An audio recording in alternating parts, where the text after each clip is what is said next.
It's actually sparked a hilarious conversation online where you have Mr. Zontardot here pointing out how French women cheat at such a level that paternity tests are illegal because of how it would destroy the fabric of French society. And Sargon comes in to say, like, yes, this is absolutely true. And because the Romanian justice system has parts of it inspired from the French justice system, when I was to law school, we also had this mentality that the family is more important. And so you do it for the child by keeping the parents together. Another similar nonsense was when I went to med school. And if you find out that the child may not belong to the father, whether because he has a different blood type or maybe because you notice that something is wrong when you're running other tests, you're actually not supposed to tell the patients. And I was like, but why though? And the answer was, well, because think about the family. It's a lot better if the child grows up with a fake dad than growing up with no dad. And I think like this goes before even feminism was a thing. It goes when there was a time of mass delinquency after World War II. And back then, people noticed that children growing up without a father, they end up being a strain on society. They end up chimping out and becoming juvenile delinquents, joining gangs and stuff. And so there was this mindset of making sure that everyone has at least some sort of dad. Of course, the problem is that in 2025, people don't think that way, but they still have the remnants of that type of mentality. And as you can see in France, the cheating level is also off the charts. And unlike other countries where this remained at an idea, it's like, oh yeah, well, idealistically speaking, it's good if a kid grows up with a dad, or it was like part of culture. But in France, they actually legislated it because there were so many cases that when the paternity tests became available to the public and they were very cheap to do, many people would just file for divorces. And the courts got swamped with so many divorces that they passed legislation in order to, as you can see, making the paternity tests illegal. And this is a complete contrast to what happens in El Salvador, where they're passing legislation to force every single couple at childbirth to have a paternity test.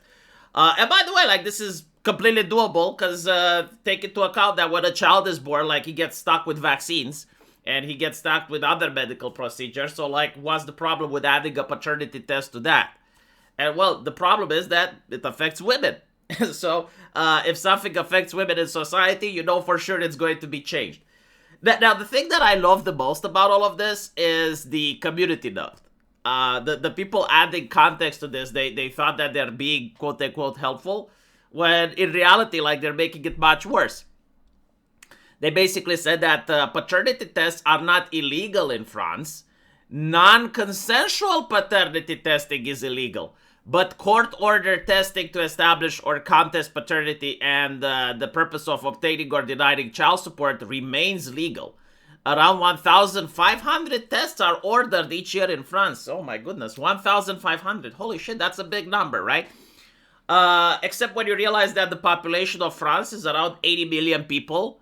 So for a population of 80 million, 1,500 paternity tests, I mean, that's ridiculous. The very fact that you're even bringing it up and saying, oh no, they're perfectly legal, means that you're being disingenuous. The second thing is like, okay, so non-consensual paternity tests are illegal.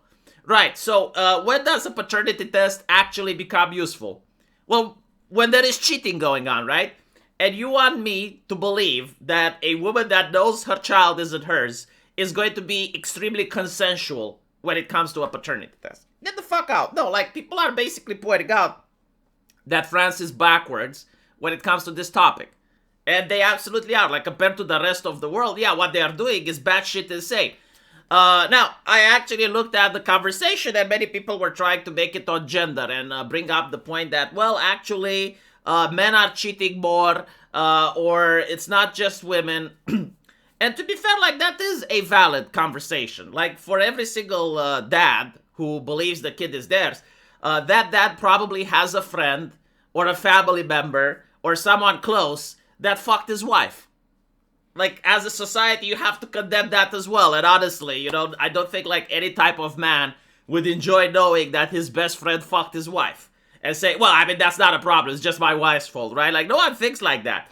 No, obviously, like, people sleeping around is going to cause this issue, which is why when my grandfather was younger, the culture and the mentality was that the man that was sleeping with a lot of women, like Andrew Tate does, was called a womanizer. And he wasn't someone to look up to. He wasn't someone to praise. Like, no, it was actually a bad thing to do. And it would be like a person that would get ostracized from societies. And usually also ended up with violence when someone found out that the guy is responsible for cheating with his wife. But again, like now people are using a feminist approach. And it's like, well, it's either 100% women responsible or it's either 100% men. People on the internet like can't do nuance. Every story has to be with a hero and a villain. There's no like complexity to life anymore. You can't say, well, in this situation, yeah, like there can be different parties involved. And so you end up with the idea that, okay, well, if you push this law, women are saved. But when you think about it, again, it's a very feministic mindset to pit men against women as if they're different tribes and not living together and interacting with each other. Because not knowing the father affects women as well. Like, a lot of women probably would be very upset knowing that they grow up and they don't know who their father is. Like, what about all those daughters that would like to meet their dad? Like, they grow up in a household, maybe they don't get along with their stepdad, maybe they're having issues, and they would really like to reach out and know who their real father is, and that opportunity is being robbed away from them. And then there's also medical issues, right? I haven't seen anyone discuss about this, but whenever you go to a doctor, part of the things that the doctor will ask you, it's like, what other illnesses run in your family?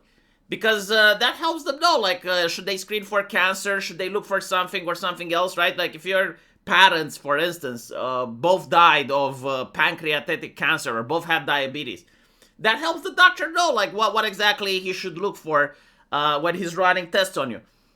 Well, these adopted kids or kids with stepdads, like, they don't benefit from that. They can never go to a doctor and say, yeah, like, in my family, we had this and this illness, and so I'm at risk. They will never know. So, France is absolutely wrong on this. The fact that people try to defend it is fucking hilarious. You can't fix a problem until you recognize you have a problem. This is another thing, like there's this bullshit national pride where if your nation does something wrong, like people automatically feel the need to get defensive. And my question is, but why though? Why do you have to get defensive? It's like, no, admit that what your nation is doing is fucked up. And if you don't demand some change, it will never happen. Usually people are fatalistic and they say, well, if we demand change, it's not going to happen anyway, blah, blah, blah, it doesn't matter. I mean, in most cases it doesn't, but like all the changes that have happened is because, well, people started complaining. And unless people start complaining, the situations are going to remain the same way they are now. Which, like if people want to live like that, that's fine. I'm glad that I don't live in France. Let me know what you guys think, though, and as usual, I will see you in the comment section. Take care.